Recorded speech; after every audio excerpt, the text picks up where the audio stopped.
This is from the fall 2012 test 1. And I've done a number of these problems, some of them just way more complicated than it probably should have been, but you know, everybody's in the same boat. There is one mistake in the force diagram here. There is this kinetic friction acting up the ramp on this mass here on little m, and there should be another force acting down the ramp right there. We're going to break this up, and one of the questions when you're trying to set this up is, what is the direction of acceleration? So we have this force being applied this way. The wedge here has to be accelerated up the ramp or accelerating down the ramp. There's no force on this, which is going to cause it to come up. And we assume that the incline here, the ramp, is solid enough that mass, capital M, the wedge, is not going to be ground into the wedge itself. So acceleration for the big mass here is up the ramp.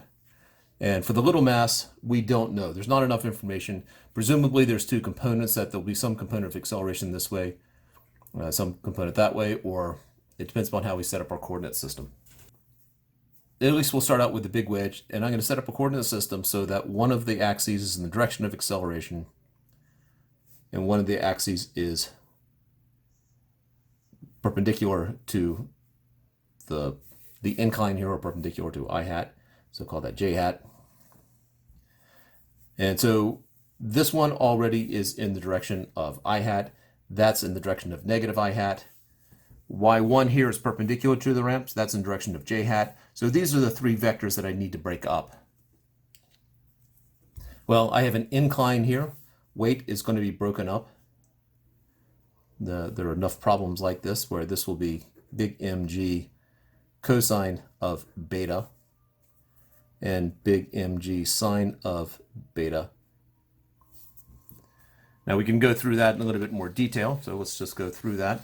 So I have this angle right here, this incline, an angle beta, and I'm breaking weight up. Weight is acting straight down. Well, the direction of weight defines down, so that's my weight, and I'm breaking it up into components.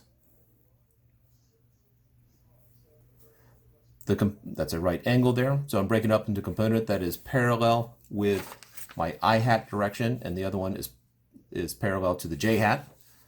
So, and when I say parallel to the I hat, it's technically, if you want to get pedantic, it's anti-parallel in the fact that it's going opposite of I hat. It's going in the negative I hat direction and the negative J hat direction. So if that's beta right here, and that's a right angle, this angle right here must be the complement of beta. So I'm going to label that beta prime, as I tend to do. Now this is a right angle here because beta is with respect to the horizontal. And so therefore this angle here must be a right angle. Therefore this angle here must be beta. So I now have, looking at that triangle right there, this angle is beta. The hypotenuse is weight, which is labeled in the diagram as big mg.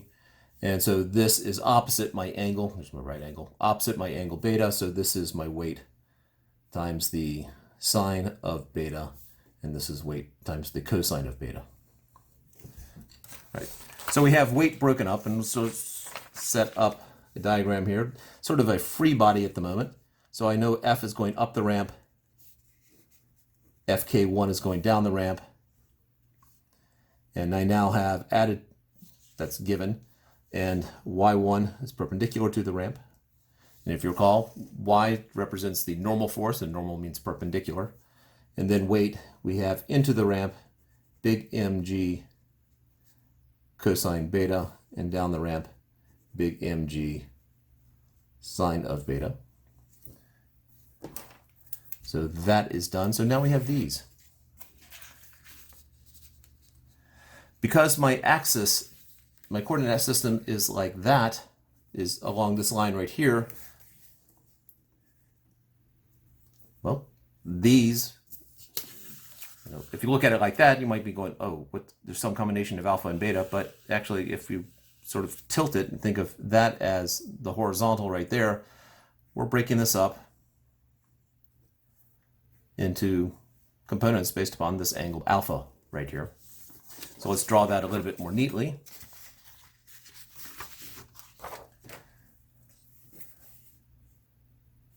So the original problem looks like this, and I have y pointing in like that. This is angle alpha, and I have, that's y sub 2 and fk2. But if I rotate it,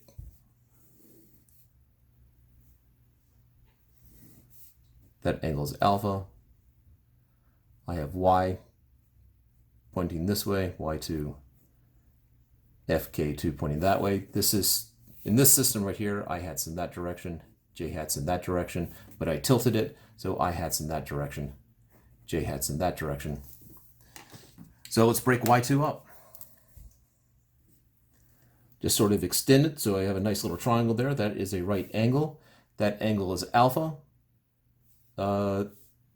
Since I'm breaking this one up, this is my hypotenuse, and I want to figure out how much is parallel to the ramp and how much is perpendicular to the ramp. In terms of the angle here, if I just make y2 longer, because I'm doing geometry here, I need some space, how much is parallel to the ramp? How much is perpendicular to the ramp? All right. If that's alpha, this is alpha prime, or the complement of alpha. That is a right angle there, and so this angle here must be alpha, and so this is y2 opposite of alpha, sine of alpha, and this would be y2 cosine of alpha. Now to break friction up, because I've broken normal force up, breaking friction up is relatively simple because it's going to have its components and the sines and cosines will flip. Again, my hypotenuse here, so I have F2 shooting down at an angle like that, FK2 like that. And, well, the sine for y2, the sine was in along the I hat direction. So for fk2, since it's perpendicular to y2, it'll be the opposite. So this is fk2 cosine of alpha, and therefore fk2 sine of alpha. Or if we look at fk2 coming down like that, breaking it up into components, I already have alpha as part of the triangle. This side is opposite, that's the sine. This side is adjacent to alpha, that's the cosine. So we can now come back over to our other diagram and put this in.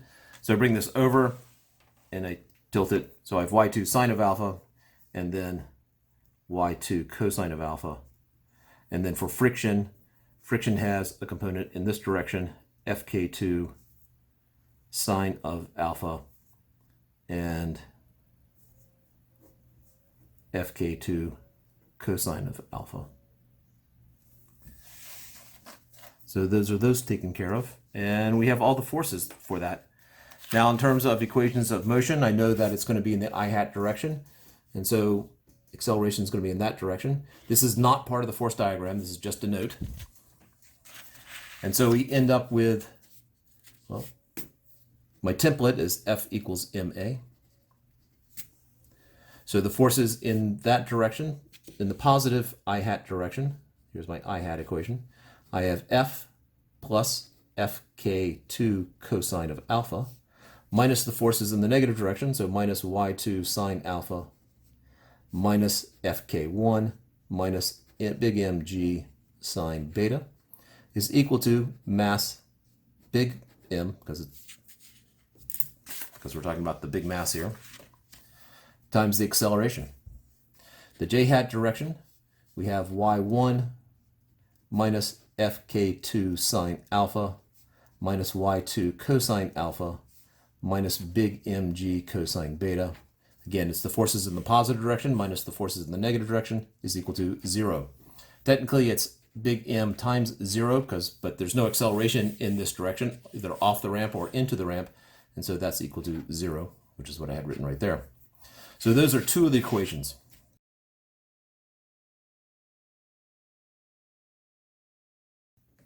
Now little m. I've already broken up y2 and f2, so if I maintain the same coordinate system, I've already got these. So I have little m here, mg is straight down. It's going to break up similar to what we had before based upon beta. So down the ramp, I'm going to have mg sine of beta, little mg. And this way, I'll have little mg cosine of beta. And then y2, well, I had y2 cosine alpha going that way on the wedge, but by Newton's third law, this must be y2 cosine of alpha, and then y2 sine of alpha. A little off screen there. So looking at that again, we had, for the big wedge, we had y2 sine alpha down the ramp. So on little m, it's going to be going up the ramp. Newton's third law has them in opposite directions. And then y2 cosine alpha was going into the ramp on the big wedge, or towards the ramp from the big wedge, and then away from the ramp on the little wedge, or on the little box, little m. And then friction, we had fk2 cosine alpha going up the ramp. So now we have fk2 cosine alpha down the ramp, and fk2 sine alpha into the ramp, fk2